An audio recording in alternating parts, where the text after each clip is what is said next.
আসলে সদস্য নবায়নের যে বিষয়টা, আমরা তো এই দলে তো সদস্য আছি। যেহেতু আমরা এই দলের সদস্য আছি, সেহেতু আমাদের এই নবায়নটা হতে হবে এই 101 জন, যেমন উপজেলা বিএনপির 101 জন। আমি মনে করি যে উপজেলা বিএনপির 101 জন এখানে বসেই নবায়ন করে নেবে। এটা হলো আমার প্রস্তাব, যে 101 জন এখানে করবে। পৌরসভা বিএনপির 101 জন একখানে বসে করবে। তারপরে জেলা বিএনপি 151 জন সেখানে করবে। আমি যদি পৌরসভাতে করে আসি, তো জেলাতে আর করলাম না। জেলাতে যদি আমি করে আসি, তাহলে আমি পৌরসভাতে করলাম না। এই নবায়নটা আমার মনে এর মধ্য দিয়েই রাখতে হবে। এবং আজকে এখানে যারা উপস্থিত আছে, এদের এখানে যারা আছে সবাইকে কিন্তু আমরা সবাই চিনি। আমি যেমন চিনি, আপনারাও চেনেন। তবে একটি কথা আমার আছে, দলের যখন দুর্দিন ছিল, এখানেই কিন্তু 2-1 জন বসে আছেন, এখানেই কিন্তু বসে আছেন। কি স্ল্যাক কথা যে বলেছিল যে এই দল দিয়ে আর কোনো কাজ হবে না। শাহিন ভাই বলছিল কি, হ্যাঁ, স্বীকার করেন। এই তো আপনার সৎ সাহসের অভাব আমি মনে করি। আপনি কষ্ট করে আমাকে দুপুরবেলা তার বাড়িতে ডেকে নিয়ে যায়, বলতে শওকত এই দল কীভাবে করবা। এত জেনুইন বিএনপি আজকে এই ধরনের কথা বলছে।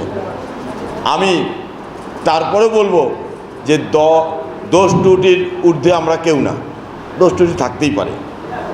তবে অবশ্যই নতুন সদস্য নেওয়ার ক্ষেত্রে আপনারা একটু সজাগ দৃষ্টি রাখবেন।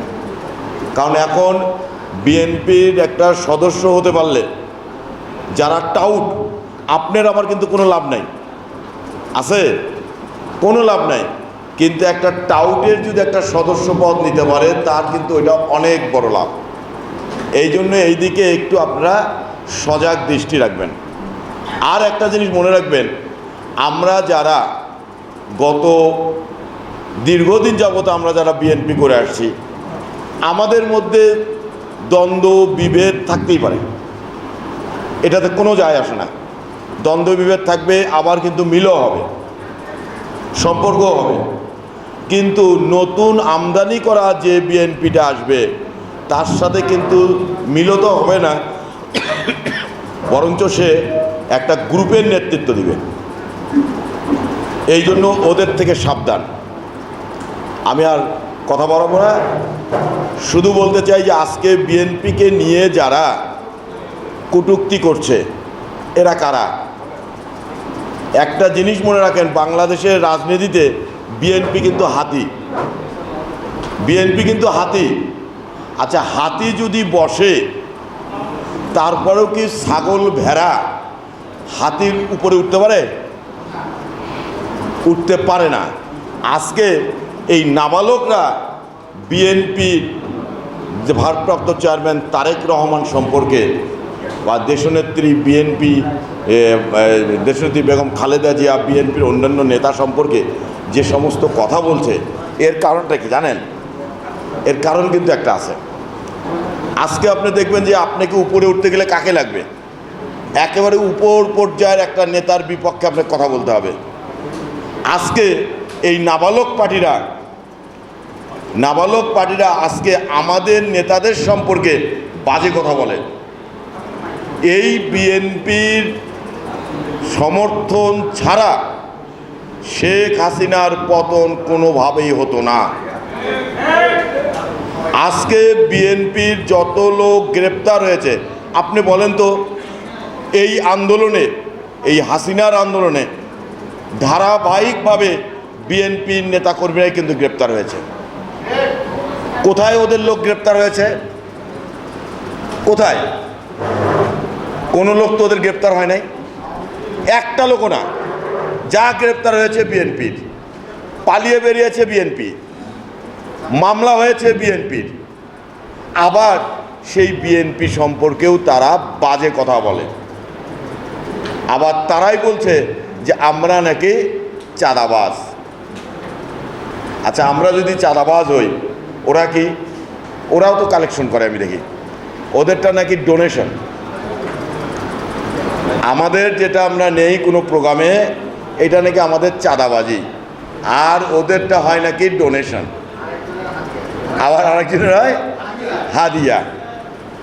এই যে পার্থক্যগুলো, এই পার্থক্যগুলোর দিকে আমাদের কিন্তু দৃষ্টি দিতে হবে, না হলে ওরা আমাদেরকে কিন্তু প্রতিটি ক্ষেত্রে ক্ষেত্রে কিন্তু পচিয়ে দিবে।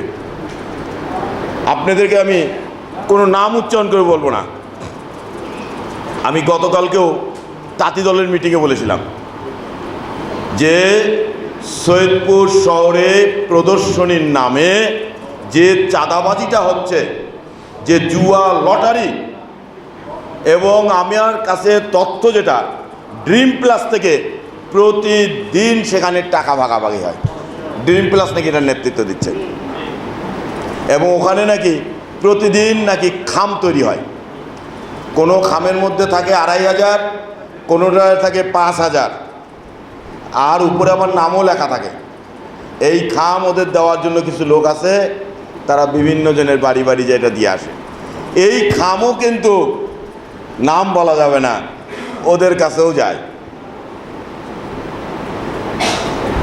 এই জন্য আমি বলবো, আজকে আমার জেলা বিএনপির সভাপতি সাধারণ সম্পাদক আছেন, এই লটারি যদি আর 15 দিন পরে চলে, সৈয়দপুর শহরে যে চুরি ছিনতাই রাহাজানি হবে, এটাকে কন্ট্রোল করার মতন ক্ষমতা থাকবে না।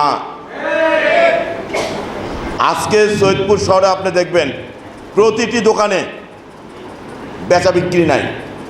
কালকে এক মুদিখানায় গেছি, বলতে ভাই বেচা বিক্রি নাই। তারপরে টেইলারে গেছি, বলতেছে নাই। গুড়হাটিতে গেছি, বলে নাই। বলে কেন নাই? বলে ভাই এই সময় এমনি ব্যবসা খারাপ, আবার সবাই ওই টিকিট কাটতে চলে যায় ওখানে। এই সৈয়দপুর শহরে অন্তত পক্ষে 100 ড্রাম নিয়ে টিকিট বিক্রি হচ্ছে। আবার ডিসি সাহেব নির্দেশ দিচ্ছে যে যেখানে ড্রাম দেখবেন সেটাকে আটকায় দেওয়ার জন্য পুলিশকে বলছে। কি দুর্ভাগ্য যে সৈয়দপুর থানার পুলিশকে এই কাজে তারা অংশ নেয় না। কারণ তার মানে এটার সাথে ওসি সাহেবের হয়তো কোনো সংযোগ থাকতে পারে। এরপরে আবার এই মেলার বদনাম দেওয়া হচ্ছে আমাদের, যে বিএনপির ছত্রছায়ায় নাকি এই মেলা। তারা গত 15 দিন যাবত ড্রিম প্লাসে অবস্থান করতে। আমাকে একজন হিসাব দিয়ে বলল যে লটারিতে প্রতিদিন 1 কোটি টাকা আসে, সেখানে তারা পুরস্কার দেয় 10 লক্ষ টাকা থেকে 12 লক্ষ টাকা, বাকি টাকাটা তাদের লাভ। আমি এই জন্য বলবো যে লটারিকে, এই জুয়া, এই হাউজিকে এই মুহূর্ত থেকে বন্ধ করার জন্য আমি আহ্বান জানিয়ে বিএনপির নেতাকর্মীদেরকে ঐক্যবদ্ধ থাকার আমি আহ্বান জানাবো। এই কারণে যে আগামী নির্বাচন হবে অত্যন্ত কঠিন, যেটা আমাদের পার্টির ভারপ্রাপ্ত চেয়ারম্যান বলেছে। 5ই আগস্টের পরেই নীলফামারী মিটিং কিন্তু বলেছিলেন, 5ই আগস্টের পরে 1 মাস পরেই বলেছিলেন। আজকে কিন্তু সেটা আমরা হারে হারে টের পাচ্ছি যে এই নির্বাচন অনেক কঠিন নির্বাচন। এই নির্বাচন কঠিন নির্বাচন। এই নির্বাচনে আমাদেরকে লড়াই করতে হবে অদৃশ্য শক্তির বিরুদ্ধে। আর এই অদৃশ্য শক্তি কারা, সেটা আপনারা আমরা সকলেই কিন্তু জানি। আমি সর্বশেষে উপজেলা বিএনপির আরও সুসংগঠিত হোক, উপজেলা বিএনপির সকল নেতাকর্মীর মধ্যে সৌহার্দ্য, ঐক্যবদ্ধতা থাকুক, এই আশাবাদ ব্যক্ত করে সকলকে ধন্যবাদ দিয়ে আমি আমার কথা শেষ করছি। খোদা হাফেজ।